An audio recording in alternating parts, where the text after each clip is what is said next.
Hello, welcome back to another episode of Goodbye Lara, this time episode 6. Maybe halfway through, I'm unsure if it's 12 or 13 episodes, but we're around that point regardless. Last time we got a job, which isn't usually a good thing, but it kind of was for Lara. She learned a lot from it. Learned how tough the work can be and some more hardships, but also learned the sort of positives that you can gain from that. And how she's able to sort of motivate herself through it with, even despite how much she realizes that there's bigger things possibly for her to worry about, it's still okay and time to appreciate those smaller things in life. Ended off with a pretty crazy scene between her and Lisa. Obviously, well, kind of between her and Lisa, but with the fish knife thing that stabbed, I think Kota was his name, just crushed his car completely, like aimed straight for him. It seemed to be something that Lara triggered herself through thinking about her true love and seeing that sparkle come up when she thought about Mari, when she realised that she might be under threat from Lisa. Which she was. That seemed to be the plan with Lisa and Kota, to go to Mari's house and do something. I'm not sure exactly what. But yeah, based on the previews for this episode, I've just seen images. It may be a Lisa backstory episode, possibly. It would be a good sort of segue into one, given as we don't understand exactly her feeling, like her reasoning for her feelings behind humans. Obviously, and as a commenter sort of mentioned last episode, it does seem to be something that is just sort of deep rooted in their culture or their species, in terms of it being just educated from the older generations down to the younger ones, and so on and so on and so on. Whether Lisa was actually personally put in harm by humans, or something happened to her on a personal level, that's yet to be seen, or whether it is just purely all sort of stuff that she's heard from her family, and also just the fact that Lara going to the human world technically caused all of this. But yeah, because we still don't know how Lisa's a human, or got human features at the moment at least. Same with Kota, so it's possible that Grace was involved, possibly. We'll see. I think I'm excited for this one, because if it is Lisa backstory, it's going to be really interesting, and it's the same with most anime, but with this sort of one in particular that is so strong visually, and sort of the direction and audio visuals, the music, everything like that, it is also strong. I feel like they could really hone in and go a bit crazy on a backstory episode, because it's easy to have that through line of continuity visually when you're just showing a character's backstory for the entire episode. It can feel very different to a lot of the other episodes, possibly within the series. So yeah, let's just get into it. Episode 6.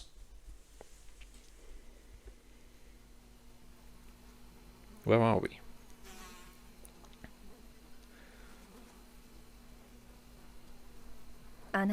Oh.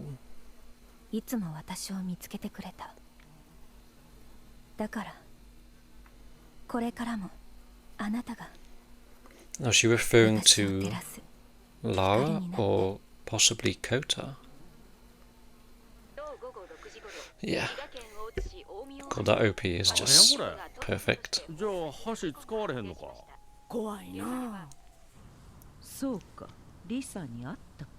魔女様、どうしてお姉ちゃんに足があるの？奴が私の薬を飲んだからだ。 Okay, so Grace was involved. 理由など知るか。奴が勝手に私から奪ったんだ。迷惑な話だ。ララにお姉ちゃんがおんの？人魚と人間が愛し合うなんて許さない。 Yeah, there seems to be a history behind those words. A deep-rooted 皆さん sort の of... 真上を元気に泳いでいるのはウグイです。目の高さを泳いでいるのが鯉や船などになります。今日は皆さんに琵琶湖の魚について知ってもらおうと思います。きれい。それはビワマスよ。琵琶湖のビワ？そう、琵琶湖のお魚。でも Love this soundtrack. ふるさとの川へ帰るの。回遊魚って言うねんで。物知りで偉いわね。 Does she like this job? I don't like. ダメでした。 Probably どこを not. さらってみても特別な場所はありません。そう。魔女が消えてから100年、もうこの琵琶湖にはいない可能性が高いかと。あなたの怪我の具合は Okay, so he's doing alright. 大丈夫です。ただ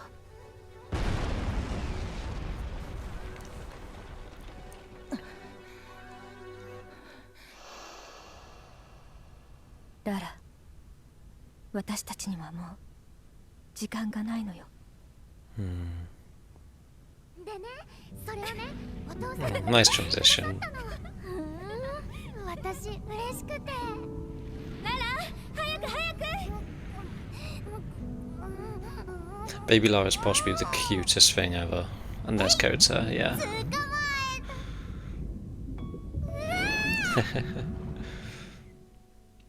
びっくりした。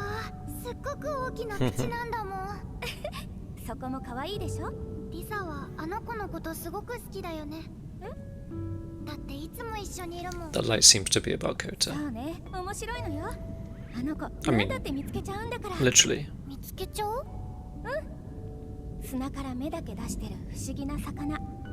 色とりどりの鉱石に満ちた素敵な穴蔵。今日遊んでるここだってあの子が見つけたのよ。きっとあの光でどんな暗がりからだって世界を見つけるのね。ほら、また見つかっちゃった。リサの言う通りね。ねえ、さっきはごめんね。 Oh. ララこそが特別なプリンセスだったのだ。 This is when, し yeah. かし醜い人間どもに裏切られ、ララはそんなこの城に光を与えるプリンセスはもういない。この城はじきに崩壊する。我々は城を捨て、 And we see how, like, Grace sort of saves them here. そういうことだ。 Nice timing. 何？あれは魔女グレイス。元気にしていたか、哀れな城の者どもよ。 She's got 頼 aura, to り be になら fair. んローワに代わって、この私が新たな海へ導いてやる。ついてこい。死にたくなければ。一体どこへ？私が作った屋敷までさ。どうして魔女の住処なんかに？お前たちの王が私に頼んだんだ。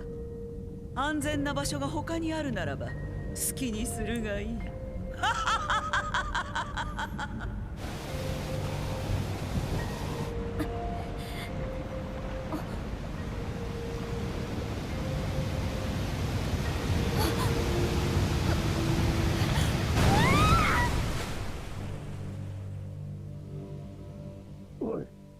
動いたぞ。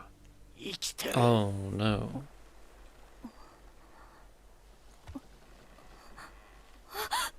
No, this can't end well. Like, there's no way this ends well. Given how she feels about humans right now. 君悪い。来ないで。これはダメ。それは私の。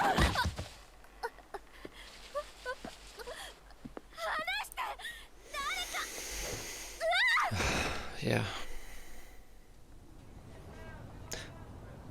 Oh no. She's an exhibit, isn't she? Yeah. たちの美しい歌声にもう一度盛大な拍手を。さて次は世にも珍しい人魚とのご対面。呪われた下半身と生めかしい瞳に騙され海に引きずり込まれないようにご注意を。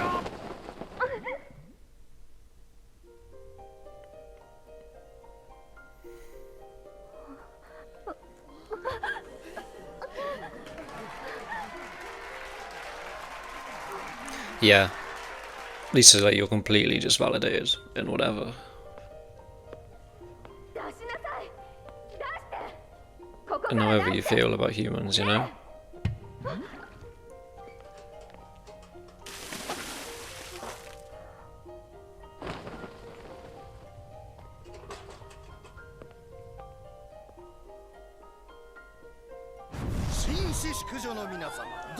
Now, how does she get out of this? Has to be Kota, isn't it? Boss we see where this is going. Kota takes the potion, saves it, then she wants to be with Kota, so she also ends up stealing the potion to be human as well. Maybe. I love the visuals, the blues, like the details sort of getting less obvious, and just the grain. Oh, yeah. It's a sliver of light.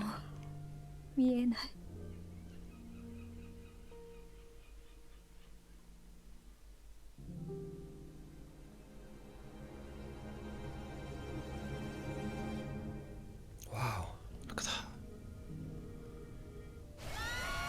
Whoa. Yeah.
Yeah, like an anglerfish is typically sort of like Lara was saying, one of the more uglier fishes, probably not as taken in by most, not as loved by most. But Lisa felt differently.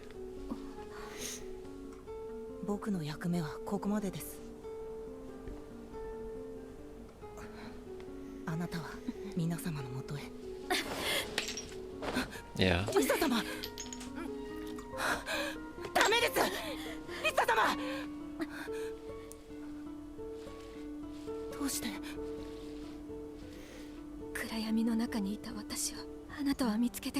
So it's only right I join you there.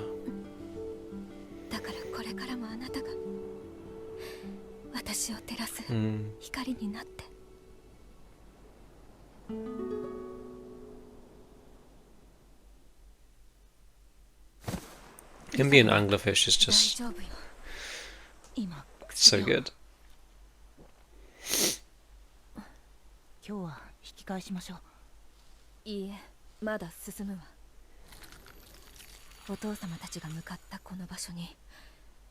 Oh yeah, this is so they were in that one scene in like episode 2, 3. Yeah.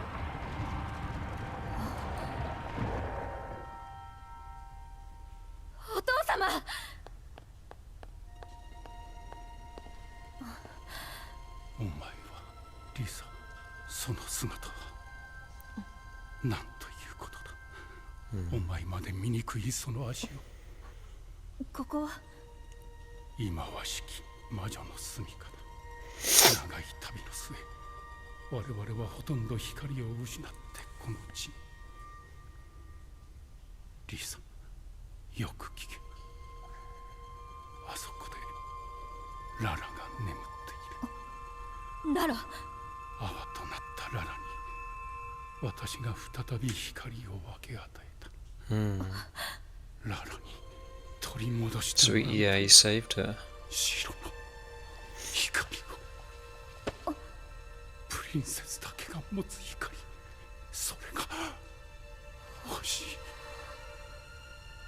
もう一度我が城の我が一族の栄光を取り戻したい。リサ、私の代わりにお前がラナの復活を待つんだ。リサ様、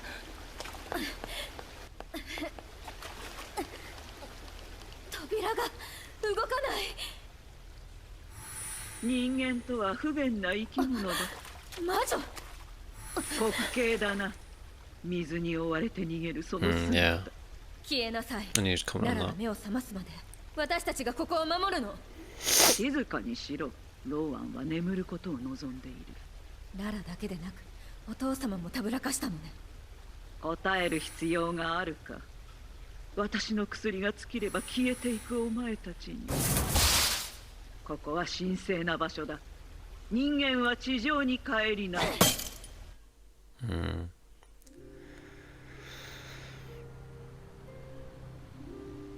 コウタ。私がつけたの。これからのあなたの名 Yeah, 前。 it's time to live here.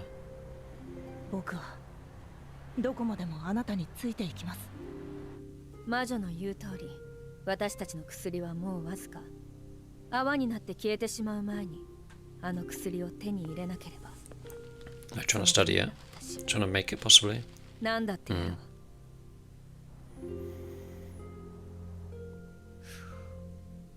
君はこれはあなたの新たな夢。 I mean, that's one way to get in, is like have this mystical, 憎き人間の手を借りるなんておぞましい。 magical thing to で like, も tempt them 私 with. たちにとって禁忌の薬でも Yeah, 人間たちにとっては違うはず。 having to rely on them. 賭けだった。その薬が持つ輝かしい光に魅せられた。命の可能性を無限に開くその薬に夢を見た。 Yeah, I wonder 人 what. 間の知の体系は人魚の世界のそれとは違う。 I wonder if that. 過程と検証。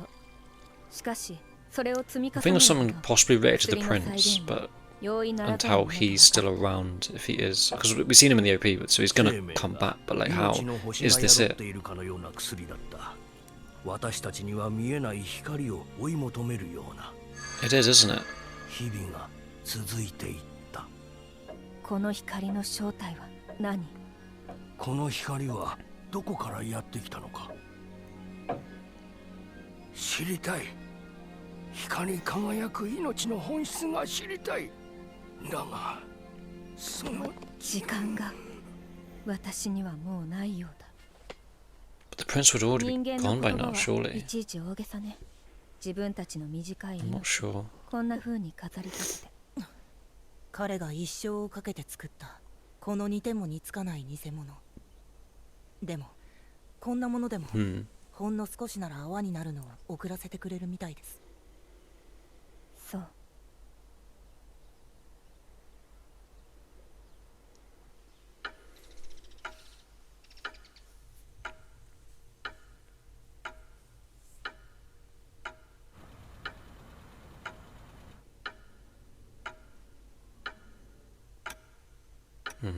Time.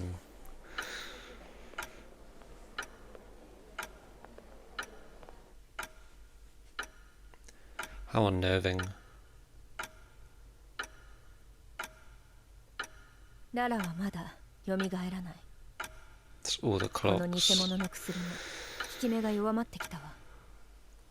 もうすぐ琵琶湖の固定調査が終わります。魔女さえ見つければ薬だって必ず。リサ様の言う通りでした。 Yeah, Lara. okay. 早く見つけて私たちを。しかしララ様には人間の足が。いいララ。人魚と人間が愛し合うなんてできるわけないの。でも明日は違うかもしれない。ララ、あなたはその光でどうして私たちを照らしてくれないの？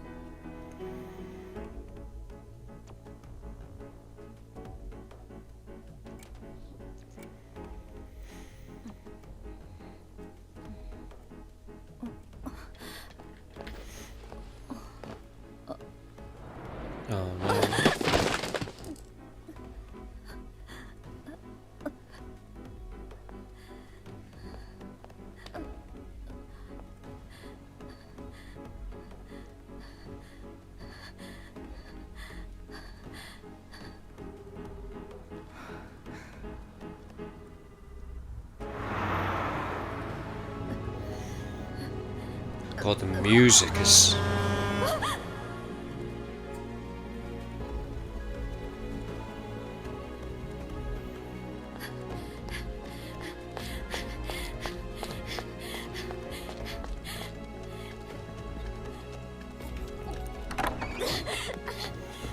She made it home at least, just about.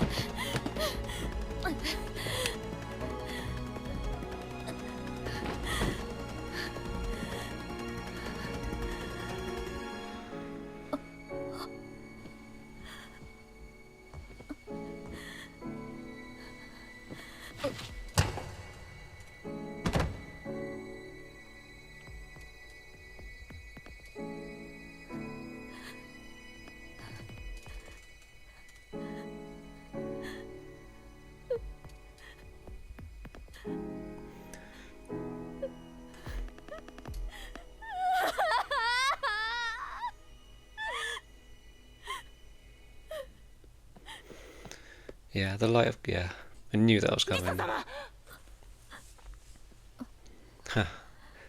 Great way of framing that.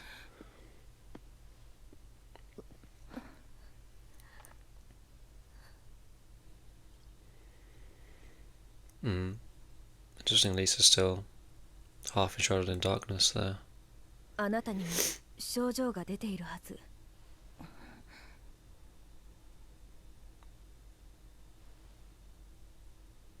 もうこれ以上は効かない。でもダダ様の特別な力さえあれば。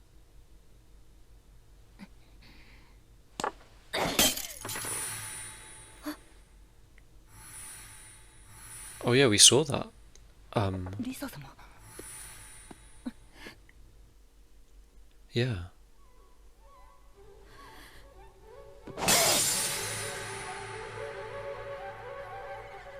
Whoa. 今のは魔女。まさか。The mirrors. 見張られていた。やっと見つけた。魔女はやはりあの家に。Oh. What you got for me, show? 私もお兄と喧嘩した時は1ヶ月口聞かんかったで。Oh, Lara. お姉ちゃんがね。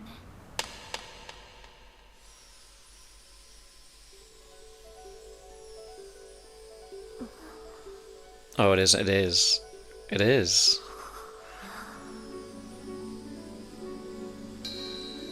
Hey.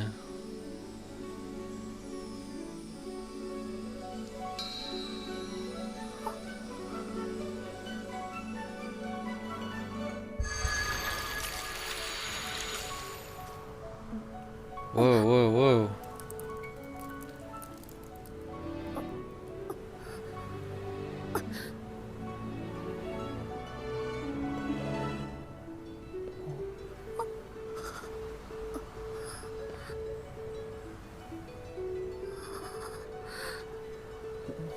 Mary, how will Mary react to that? Positively, of course. So Mary, like, definitely picked her up then and, like, ran away with her. Something along those lines. Obviously in contrast to when the prince saw her like that. We'll get to that scene when we get to it, because, wow, this episode was amazing. Yeah, that was a backstory for sure. And I was asking in the last episode, why does Lisa hate the humans so much? And of course a part of it absolutely is due to the education she's received and just what she's been told. It's all she knows about them. But she didn't have the experience that Lara got to have with humans. Yeah, it's fucking rough for her, man. And as I was saying before the episode as well, talking about the backstory and how you can really have an episode stand out in that sort of way when it is like solely focused on that one character or thing. Really strong visually really strong. Just the constant light motifs and the blues that are used throughout, really fantastic. Yeah, it's the light, it's the blues, and it's the mirrors, consistently used in different ways. And I'm so glad I sort of picked up on the fact that Koto was the anglerfish in the earlier episodes as well, and his sort of motif of his light, which I just thought when we first saw him was kind of like a gimmicky thing, because look, he's an anglerfish, like he has this torch on, he's holding the iPhone, there's the dangly lamp as well, that when we first saw him in episode 3 or 4, but it became so relevant plot-wise here, interestingly enough. So we pick up where we left off.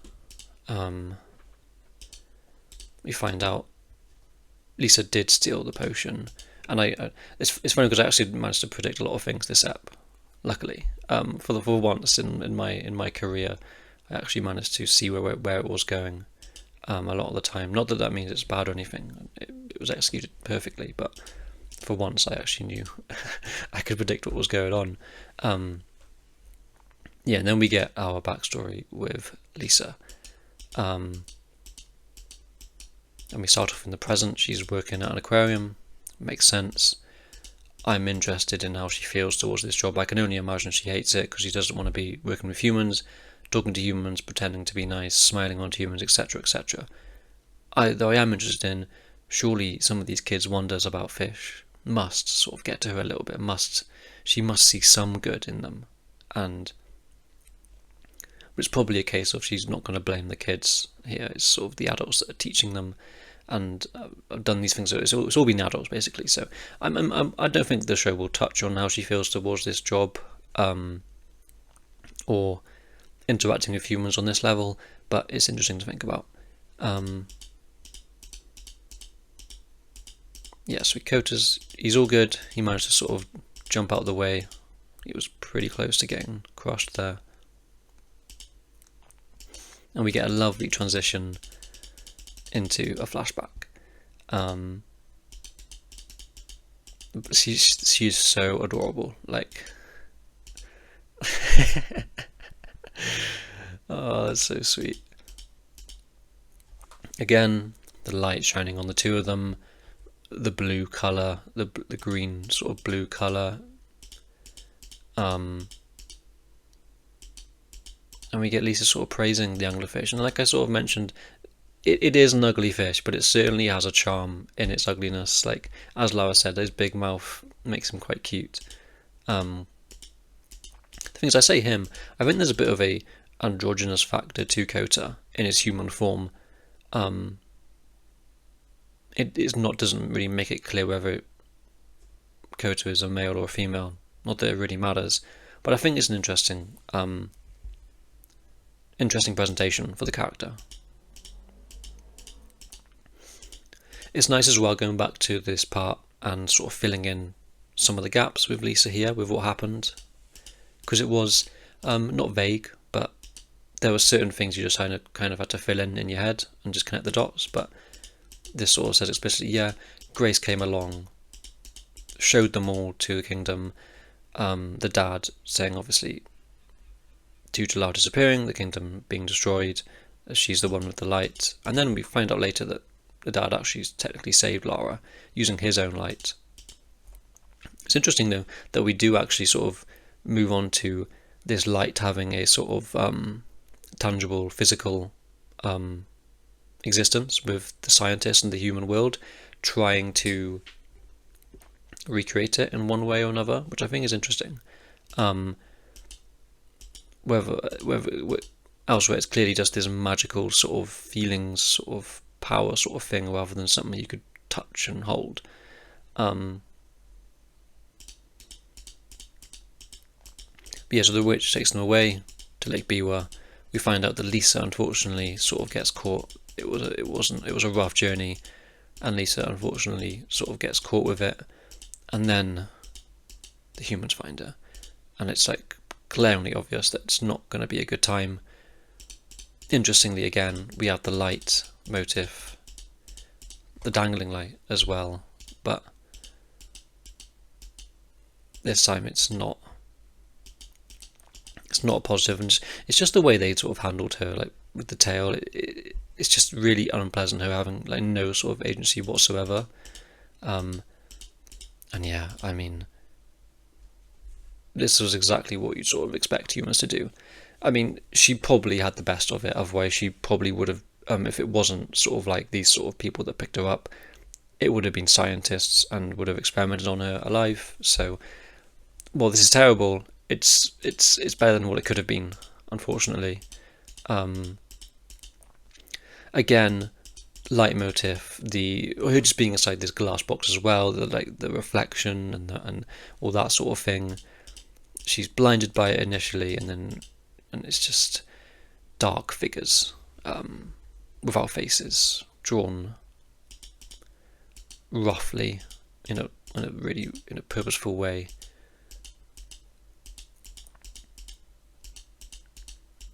And just leaving that sliver of light, and then that light repeatedly blinding, as she's just constantly brought on stage as an exhibit, as this object to be marvelled at by humans. The drawings, they get sort of less detailed and more like rough, less features. She witnesses all of the bad side of humans here, essentially. The light constantly being blinded, the blues are still very much in play. I love this sort of, just this whole look to it, as her sort of world and her view just slowly devolves, and any sort of light, any sort of colour is just being sucked out, and any sort of light as well as being associated with that sort of reveal, and then that blinding light, and then her then being put away, and then it covering her again. Like, it's rough. It's rough, and it's visually presented so well. Yeah, I can't see anything. Like, it's obviously a literal phrase, but there's so much there beyond that as well, figuratively. And then we get this red, this bright orange and red peek in to her tank, and we see Kota just walking along the flames. We find out how he sort of got a hold of the potion inside one of her is it a sea snake probably, that holds all of her Grace's all her goods. I don't know, there's something really nice about seeing his face for the first time here. I don't know, it's just quite effective, and seeing the long mouth. It was a really cool moment.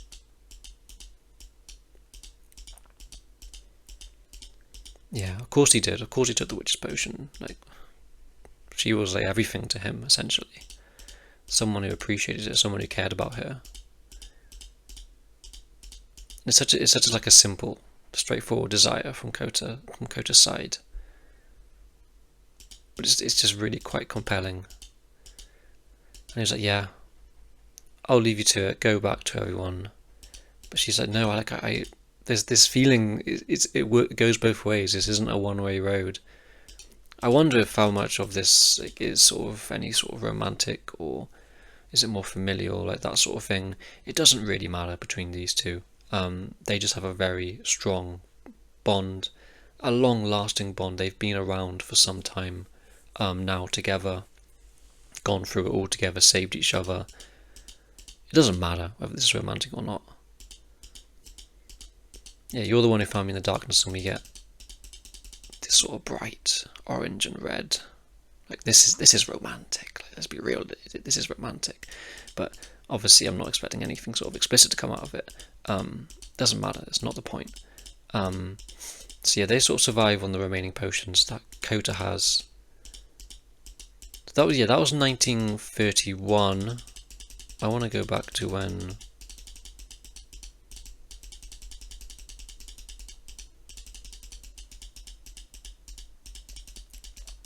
did Lisa get? I guess it would have been when, yeah, after this bit. 1793. So that's the sort of timeline we're talking about, almost 150 years because this journey would have happened right after this, maybe a few years, couple of years past. They're still possibly journeying. I'm not too sure. But Lisa and Kota have been together for like 100 years now, probably. It's unclear exactly how long Lisa was sort of trapped with the humans and being forced to play this exhibit. But it seems the same sort of people are coming back, and it's the same people, the same faces. I understand there's also an artistic aspect to it, where it's all the same to Lisa now. It doesn't matter who it is; they're all horrible humans that have put her in this situation. I'd hate to think how long she might have been like this. But regardless, that gives us sort of a feeling of how long Kota and Lisa have been together, which is the most important thing here. So yeah, now back in not quite present time, a few decades before it.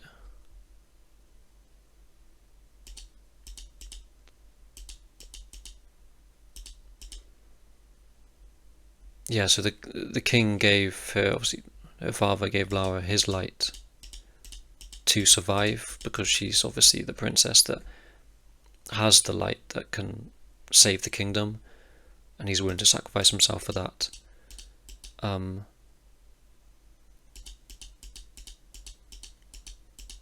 It's interesting, all the sort of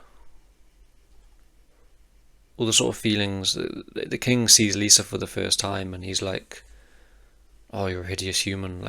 He's not, that caring factor isn't there from his side as a father. It feels like, and I understand he's obviously wanting to prioritize the kingdom as a whole, but seeing Lisa and being like, "Oh, you're a hideous human," and "Oh, please go and help your sister and let her save the kingdom," it's like, what about me? Like, but yeah, regardless.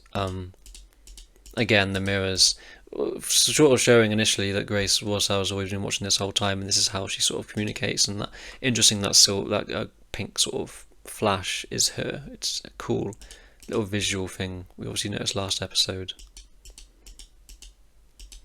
Yeah, it's still unclear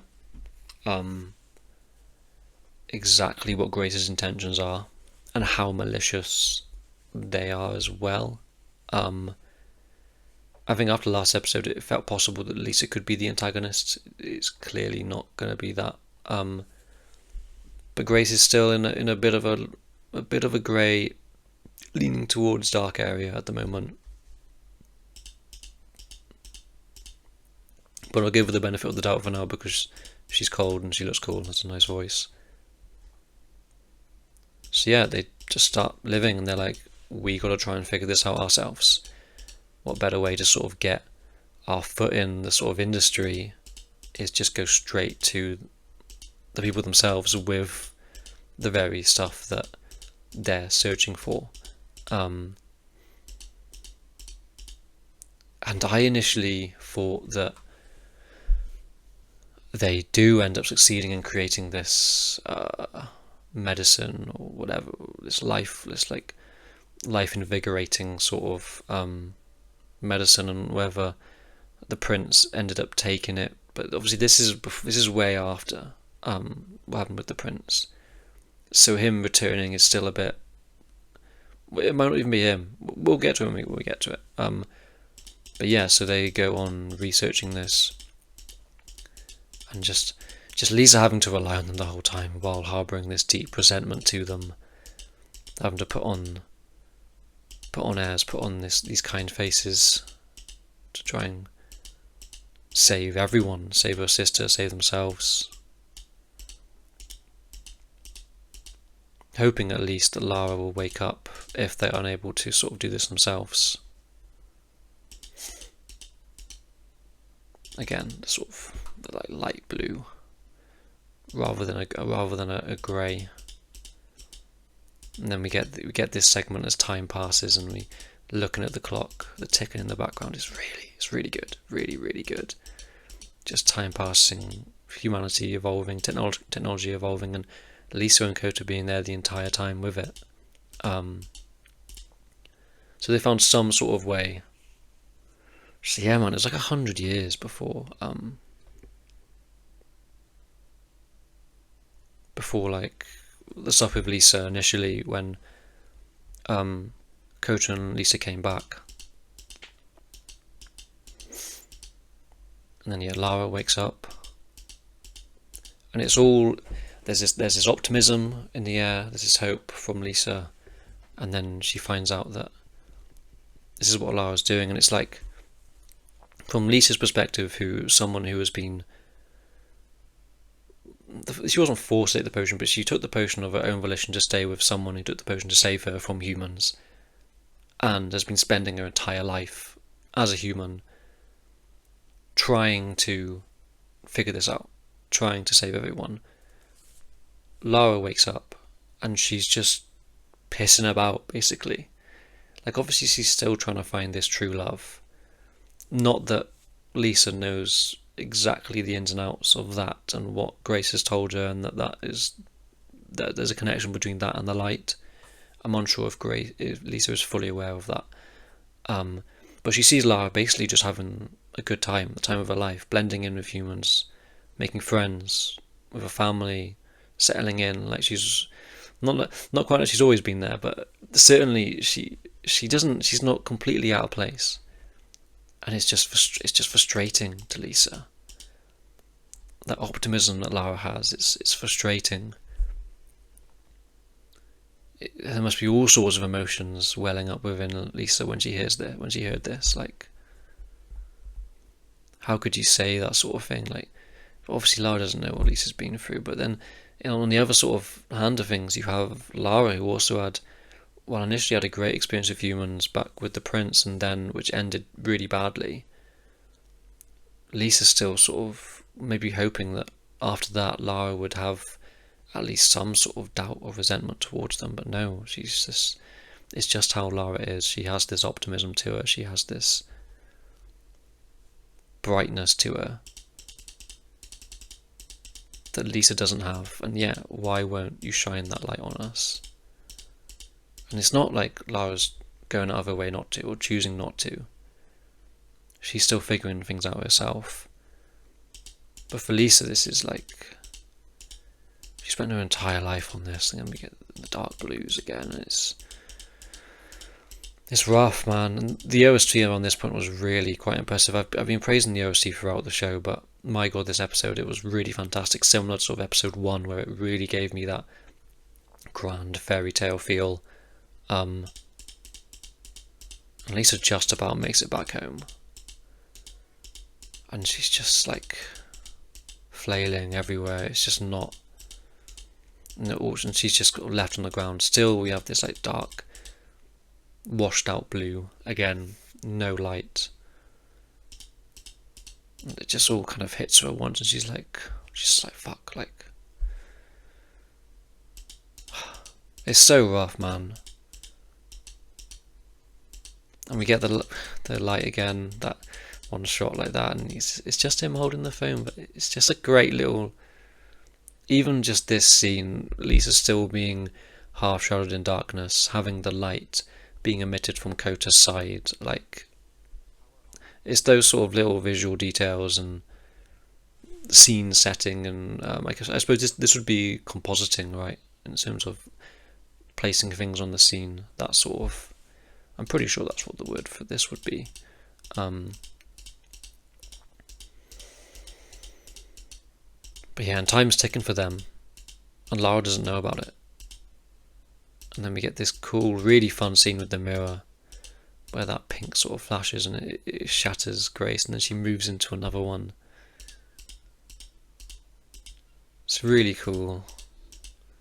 Really cool, like, fantasy stuff, which I mentioned in the first episode, like that fairy tale fantasy stuff, like when Lara first, it's not when she first, it's after the bad thing, after the shit with the prince happens, and then she's back in that sort of mirror, like, dimension place, and there's all these different mirrors, and Grace is moving from, and the stories are being told what happened while Lara was like passed out through the mirror. through the different mirrors, and it's like it's such a strong like fairy tale like motif and object. It's really fun. Great shot here as well as this falls down. Also, just the motif of like having these mirrors be smashed on Lisa's reflection, like it shows so much of like Lisa's sort of psyche and where she's at right now, and just how broken she feels. It's really cool, man. Just really great visual direction. This scene at the end, like look at that, man, and the glass just falling. Ah, it's awesome. Then we get this end credit scene, setting up whatever the hell is going to be going on next episode. Lara obviously down in the dumps over what sort of happened and all that. And then he drops his phone, and it's a really funny sort of like way to like have them realise it is them, like that, to make the sort of turn. And this, it looks like a fish of some sort. I don't even know what that is. I can't really tell. I thought it might be some, like, I don't even know. But he drops the phone and they just both turn. And Lara instantly is like, yeah, that is the prince. Thing is, it looks exactly like him. I don't even know if there's any features that are different.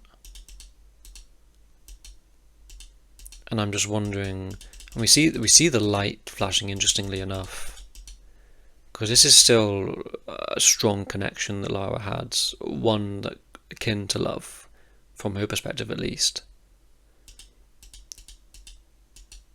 And interestingly, it causes her to turn here.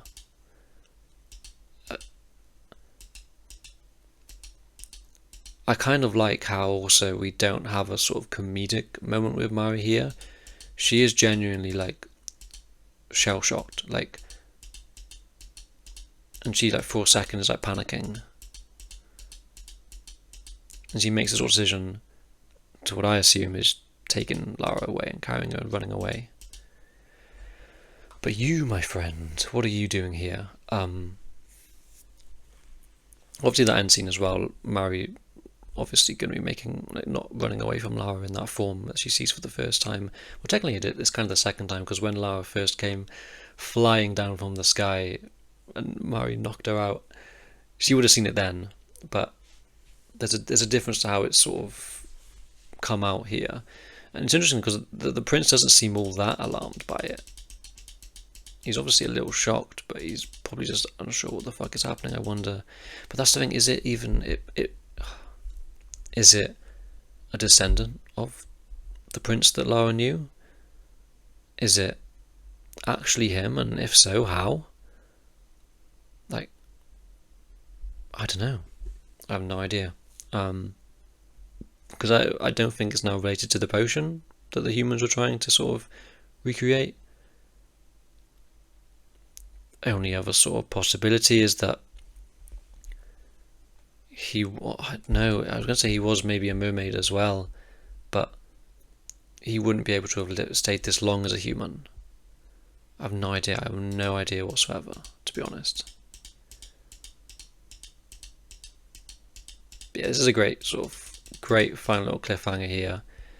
Thank God I'm watching the episode next week. I mentioned in the Bang Jim Yumemita video, I'm going on holiday at the start of, not next week, but the week after. So the next Lara episode will be the last one I watch before I go on break for like 2 weeks or so, and then I'll be back to it. So there was a cliffhanger for Yumemito and there was a cliffhanger for this, so thankfully I get those episodes, so I'm not left wanting that much more. I'm sure I'm going to be wanting more when I finish these next episodes regardless. But yeah, man, what a great episode. What a backstory that